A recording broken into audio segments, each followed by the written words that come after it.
마가복음 4장 35절에서 41절 함께 보시겠습니다.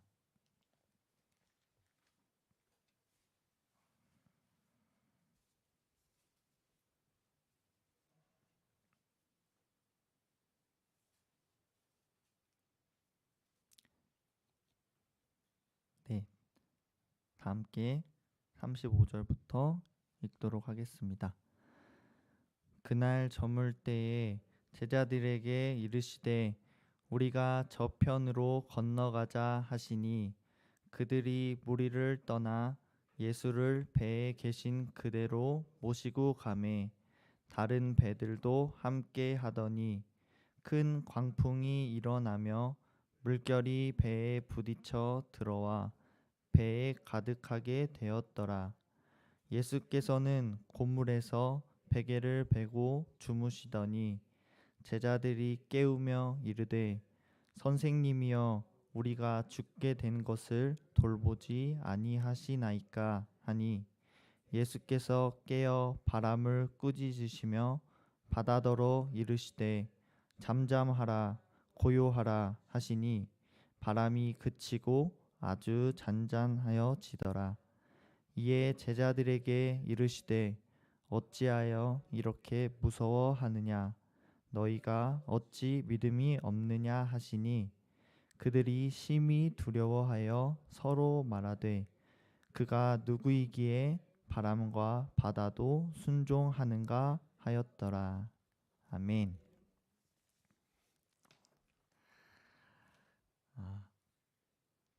네.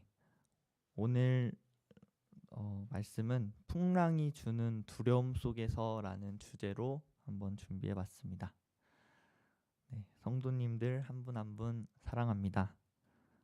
네, 부족한 저를 통해 하나님의 음성이 모두에게 들려지기를 소망합니다. 오늘 이 새벽에 나눌 말씀 함께 읽어보았습니다. 성도님들께서는 지금까지 살아오시면서 마음속에 두려움이 엄습했던 경험이 있으실까요? 네, 저도 그런 경험이 있습니다. 제가 27살이었을 때 2017년이었는데요. 2017년 8월쯤에 제가 평안교회를 처음 다니게 되었습니다. 근데 같은 해에 6월에 그동안 살아오면서 경험하지 못했던 그런 두려움, 인생의 가장 큰 두려움이 제 마음에 찾아왔었습니다.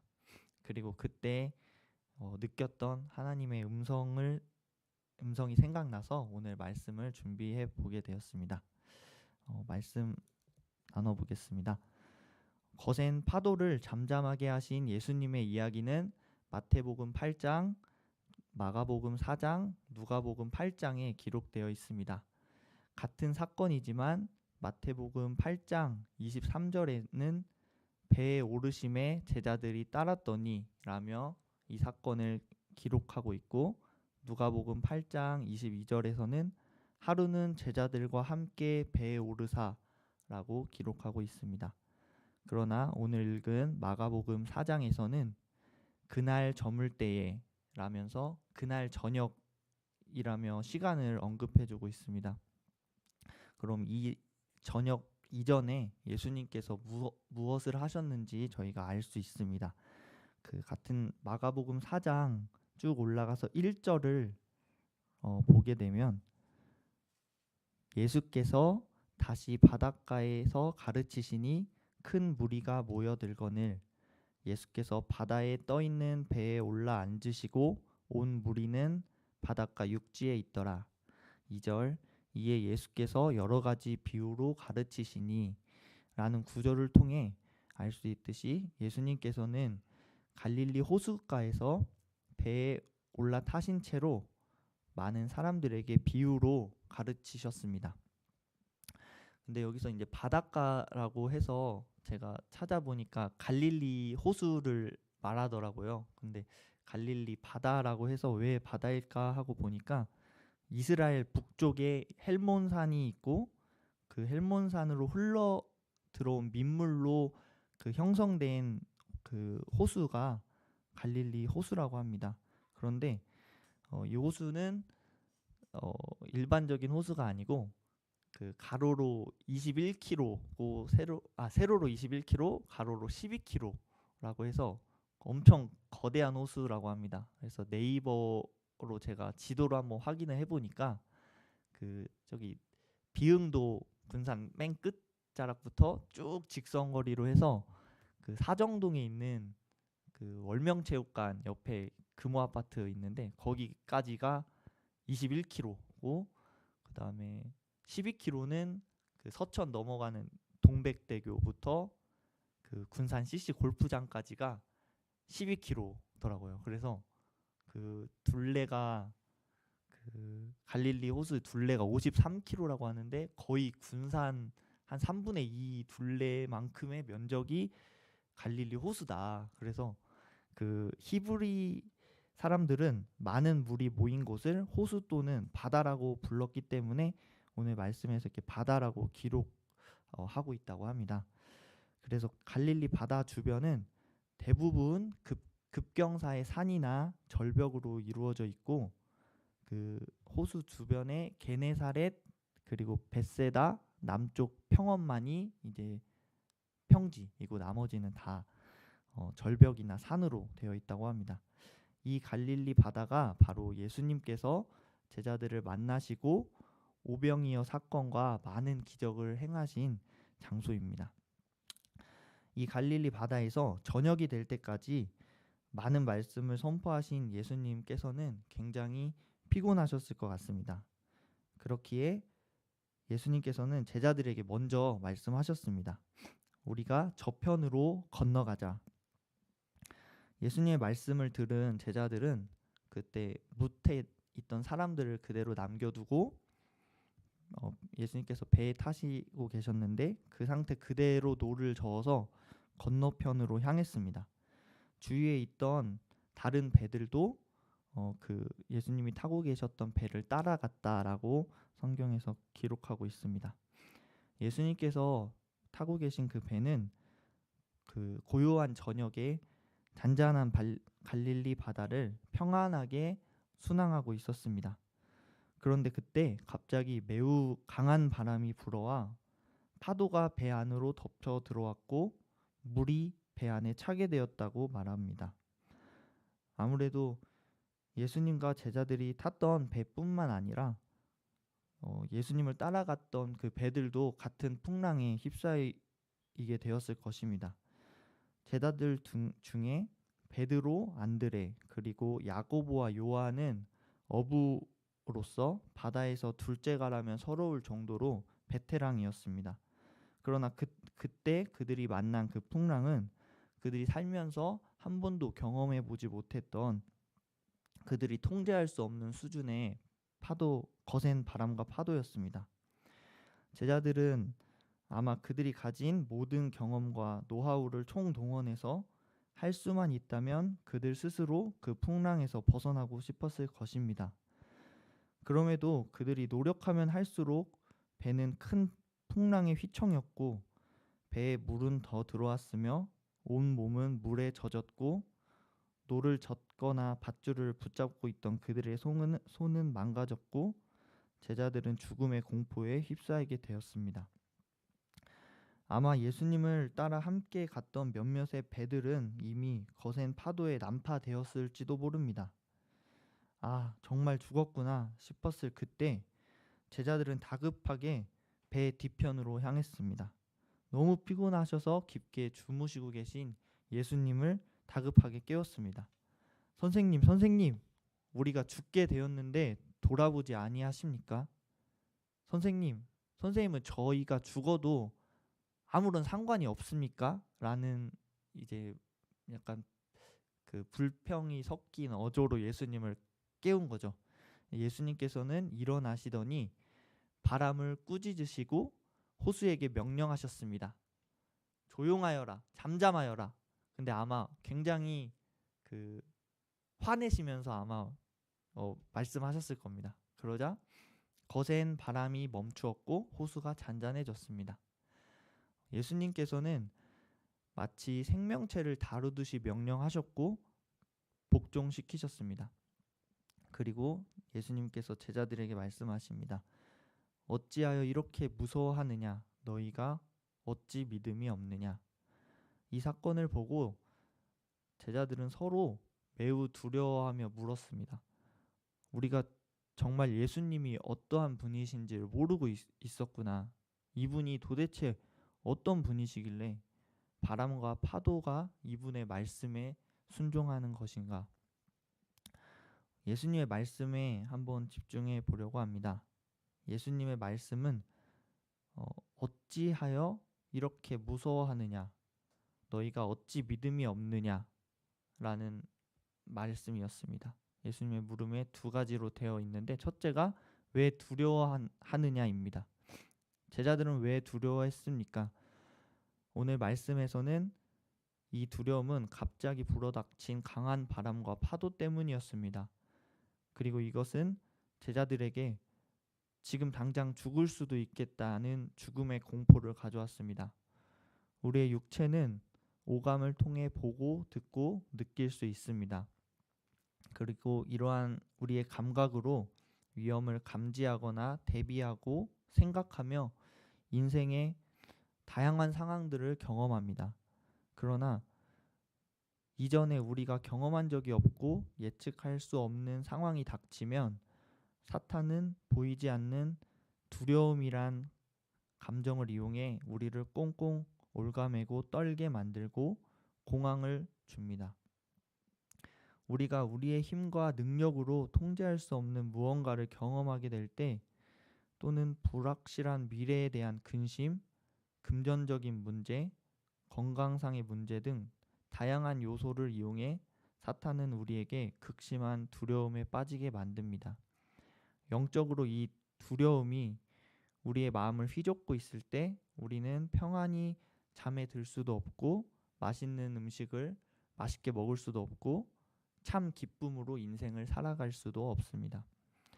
이러한 우리 마음속에 찾아오는 두려움은 하나님께서 주시는 것도 원하시는 것도 아닙니다.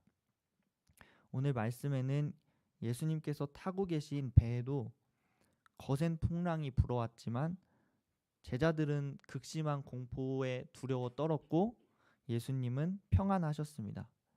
예수님을 믿는다고 인생에 고난과 어려움이 없고 또 우리가 죄를 지어서 어려움이 찾아오거나 나쁜 일이 생기는 것이 아닙니다. 누구에게나 그리고 믿는 자에게도 고난과 어려움, 나쁜 일은 찾아올 수 있습니다. 그러나 인생의 고난 속에서 두려워하지 말아야 할 이유는 하나님께서 우리와 함께 하시기 때문입니다. 하나님 안에서, 예수님 안에서, 성령님 안에서 우리는 안전합니다. 하나님은 아브라함에게도 말씀하셨고 이제 지난주에 장진명 목사님 계속 말씀하셨는데 모세에게도 동일하게 말씀하셨고 여호수아나 다윗에게도 그리고 우리에게도 말씀하고 계십니다. 두려워하지 말라. 둘째로 예수님은 제자들에게 이렇게 물으셨습니다. 너희 믿음이 어디 있느냐? 제자들의 믿음이 어떤 믿음이었을까요? 성경에서 제자들이 예수님을 깨울 때 말하는 것을 보면은 선생님, 선생님 이렇게 말하고 있습니다. 선생님이여, 우리가 죽게 된 것을 돌보지 아니하시나이까. 제자들은 예수님을 그 당시에는 선지자 정도로 생각했던 것 같습니다. 예수님께서 귀신 들린 자를 치유하시고 문둥병자를 고치시고 백부장의 종과 과부의 아들을 고치는 것을 보았지만 그래도 훌륭한 선지자 정도로 생각한 것입니다. 아무리 뛰어나고 훌륭한 사람이라고 할지라도 초자연적인 위기 상황에서 구원을 해줄 수 있을까요? 그럴 수 없습니다. 예수님께서 물으신 믿음은 사람과 사람 간의 신뢰 정도의 믿음을 물으신 것이 아닙니다. 우리가 일상생활에서 서로 흔히 물을 때 너 나 믿어? 할 때 쓰는 그러한 믿음으로 물으신 것이 아닙니다. 예수님께서 물으신 믿음은 만유의 주인이시며 전능하신 하나님을 향한 신뢰이자 충성의 물음입니다. 하나님은 말씀이십니다. 하나님의 말씀은 반드시 이루어집니다. 하나님의 말씀은 진리입니다. 하나님의 약속은 신실합니다. 예수님은 나를 위해 십자가에 달리셨습니다. 이러한 말씀에 대한 믿음을 예수님께서 제자들에게 물으신 것입니다. 제자들은 오늘 이 풍랑 사건을 통해서 서로에게 묻게 됩니다. 도대체 이분이 누구시기에 바람과 파도도 이분의 말씀에 순종하는가? 우리는 어떠합니까? 말씀을 믿습니까? 이거는 저 자신에게도 묻게 되는 말인 것 같습니다. 제가 아까 그 두려움에 빠졌을 때가 있다고 했는데 그때가 말 그대로 이제 잠도 오지 않고 막 두려움에 있었습니다. 그래서 27살의 나이에 앞으로 어떻게 살아야 하나 이런 고민도 있고, 그 당시에 제가 군대를 안 갔기 때문에 군대가 두려운 것이 아니라 그 2년의 시간 동안 이제 막 비교를 하게 되는 겁니다. 그래서 나의 상황은 지금 이러한데 다른 사람들은 어떻고 막 이런 거, 그리고 막 금전적인 문제, 앞으로 미래에 대한 두려움, 이런 것이 막 갑자기 원래는 있었는데 갑자기 엄습해서 막 제 마음을 이렇게 흔들어 놓았었습니다.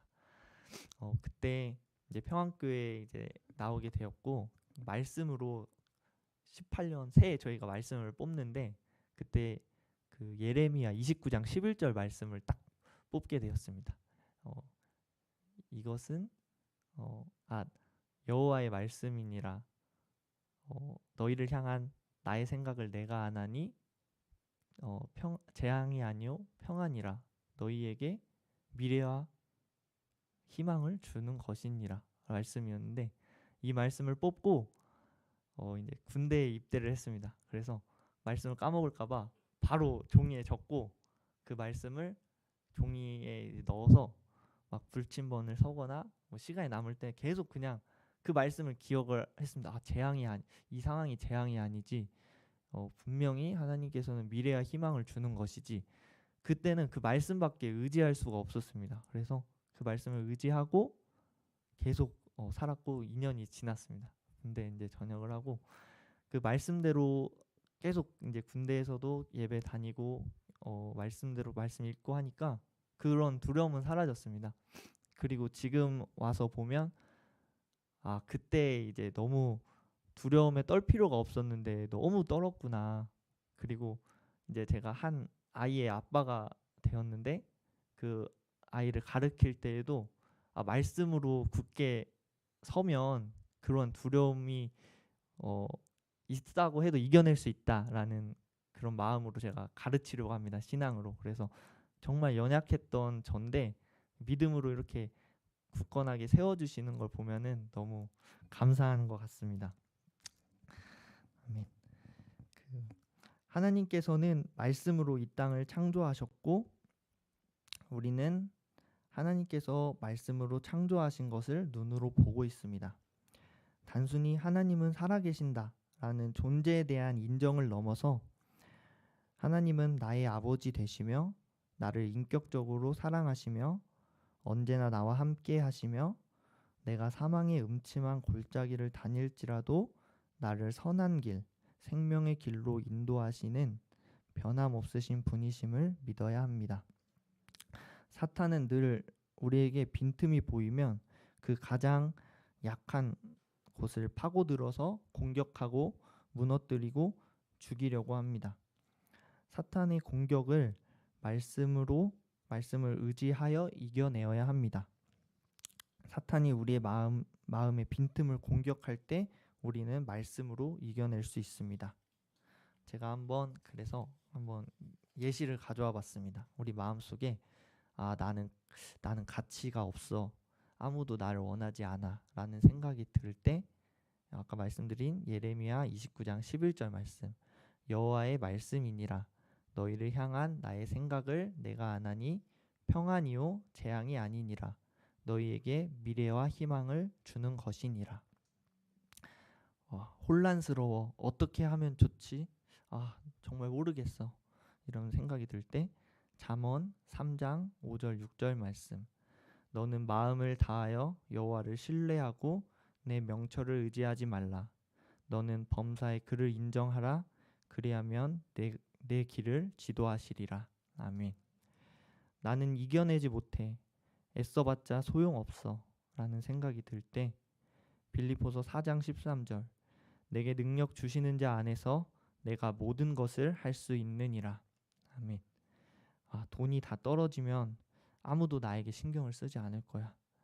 라는 생각이 들 때 빌립보서 4장 19절. 나의 하나님이 그리스도 예수 안에서 영광 가운데 그 풍성한 대로 너희 모든 쓸 것을 채우시리라. 아멘. 이 상황은 절대 변하지 않을지도 몰라. 나는 일평생 이렇게 살게 될 거야. 내 인생은 끝났어. 라는 생각이 들 때 로마서 8장 28절 말씀. 우리가 알거니와 하나님을 사랑하는 자 곧 그의 뜻대로 부르심을 입은 자들에게는 모든 것이 합력하여 선을 이루느니라. 아멘. 이렇게 말씀을 의지할 때 우리는 두려움을 이겨낼 수 있습니다. 오늘 하루를 주신 분도 하나님이십니다. 우리의 삶과 죽음이 하나님의 주권 안에 있습니다. 갑자기 찾아온 불안과 두려움이 있습니까? 그럴 때 전능하신 하나님 앞에 나아갑시다. 하나님께서 부르시고 계십니다. 오늘도 우리가 이곳에 왔지만 우리의 발걸음을 인도하신 분은 하나님이십니다. 우리의 사소한 감정과 마음의 떨림까지도 하나님께서는 다 알고 계십니다. 하나님 앞에 나아가 큰 소리든 작은 소리든 마음의 소리든 내 모든 속마음을 진심으로 고백하는 우리가 됩시다. 하나님께서는 우리가 고통에 시달려 괴로워했던 때에도 옆에 계셨고 우리가 흐느끼던 순간에 같이 마음 아파하셨으며 함께 계셨습니다. 사랑의 하나님께서 우리 모든 눈물을 닦아주시고 기쁨으로 바꿔주십니다. 아버지께서 말씀하십니다. 너희가 공경에 빠졌을 때에도 너희 머리카락 한 올도 상하지 않을 거야. 하나님 안에서 우리는 안전합니다. 거센 바람과 파도도 잠잠케 하시는 예수님께서 반드시 마음에 평안을 주십니다. 우리가 살아가는 이 땅에서 하나님의 선하신 인도하심을 경험하시고 나의 삶 속에서 느껴지는 날 향한 하나님의 크고 놀라운 사랑에 감격합시다. 하나님께서 우리 아버지 되시며 영원한 생명을 주셨고 구원하셨다는 사실에 날마다 감사합시다. 오늘도 예수님의 십자가 사랑을 기억하며 살아있는 모든 순간에 기쁨으로 하나님께 영광 올려드리는 우리 모두가 되시기를 소망합니다. 아멘. 함께 기도하시겠습니다.